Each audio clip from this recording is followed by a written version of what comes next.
Hello friends, welcome or welcome back. I have been working on, let's see if I can say this properly on camera, dialectical behavioral therapy.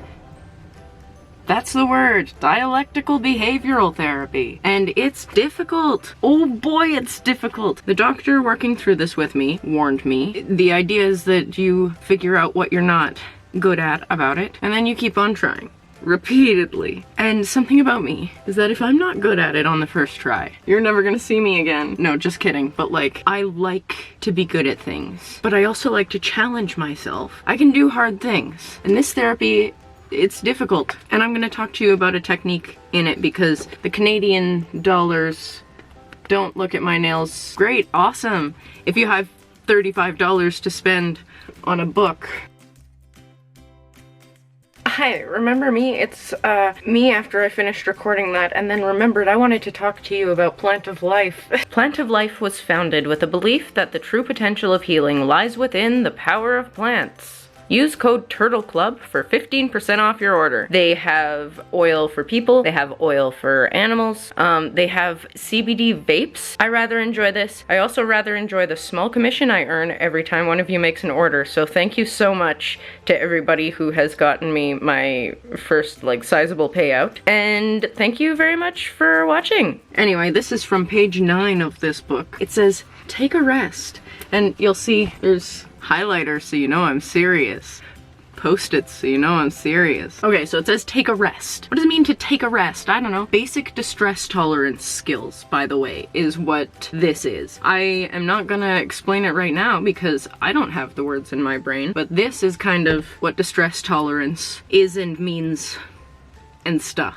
Alright, anyway, time to take a rest, shall we? Now that you've identified some of your own self-destructive and problematic behaviors, such as like skin picking and other things, apparently that's destructive.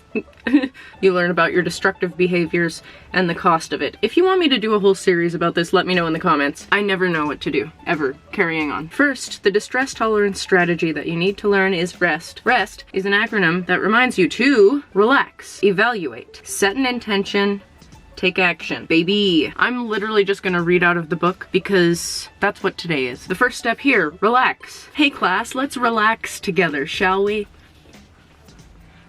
Stop what you're doing, freeze, take a breath, pause, step away from the situation for a few seconds to get a different perspective. Here's where I started highlighting, just don't do what you normally do. Don't act impulsively. Do your best to remind yourself that you have an opportunity to behave differently. And that's been my whole thing. I am the way that I am because of the way that things have always been done. Long story, who cares? My whole shtick is that we have an opportunity to do things differently now. So this really speaks to me. It kind of reminds me that like, hey, focus on your goals here, not on the spiral. But the thing is, it's so hard to remember this stuff in the moment when you're spiraling. Relax, let's continue. We're doing things differently.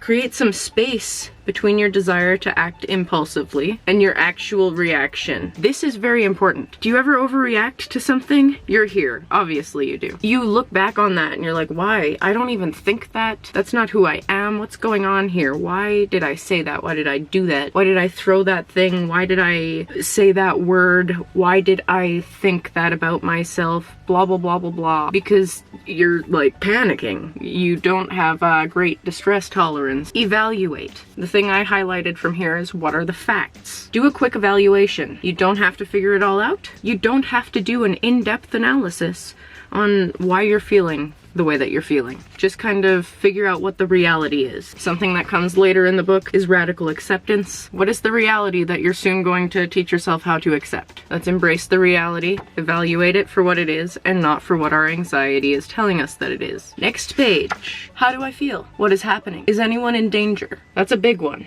Set an intention. The third step is to set an intention to do something. In this case, I can't read. An intention is a target, goal, or plan about what you're going to do. Decide which action you're going to take. Here's where I started highlighting, friends. Pick one of the coping skills that you'll learn later in this book. Excellent, that helps me now, doesn't it? Better late than never. What do I need right now? That is something that I have been working on remembering is not how am I feeling, because a lot of the time that is anxious. It's what do I need, not what do I want. stepping outside of myself, looking at the situation as though I am somebody who cares about myself. What do I need? I need to relax most of the time. Anyway, carry on. Take action. Proceed mindfully, which means move ahead slowly and with awareness and move ahead slowly and with awareness of what you're doing. Whatever your intention was in the last step, do it now as calmly and effectively as you can. Again, this action may not be the ultimate solution to the problem at hand, but if you follow these steps, here I am highlighting again, everybody. Your mindful action is likely to be healthier and more effective than the self-destructive actions you would have taken if you had just reacted impulsively. And listen, I'm woman enough. I'm woman enough to admit that I sometimes default to, oh no, I've done something wrong. And then my body starts to get very hot and my brain starts to get foggy, and then I get lost in it and I can't find my way out, and then I start thinking of all the things I have to do to correct it, and then you know what starts happening is you start spiraling. You continue spiraling. Yeah, you know what? As I'm editing this video, I'm probably, did I say editing? Yes. God. As I put together this video, I am hopefully going to put together some visual cues that I can put in and around my, home. In this house we rest. I'm gonna work on some visual cues to remind me of my coping skills.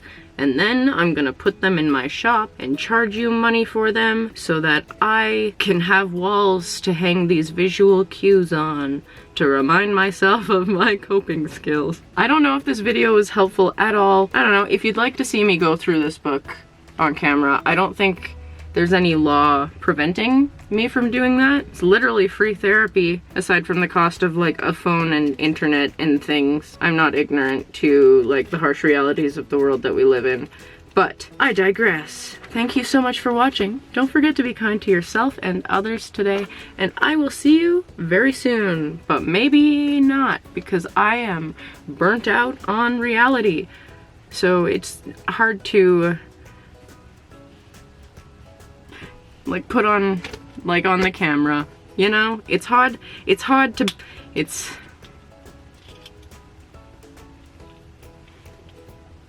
I just have so many other things going on that it kind of makes it difficult to be on camera for this for now.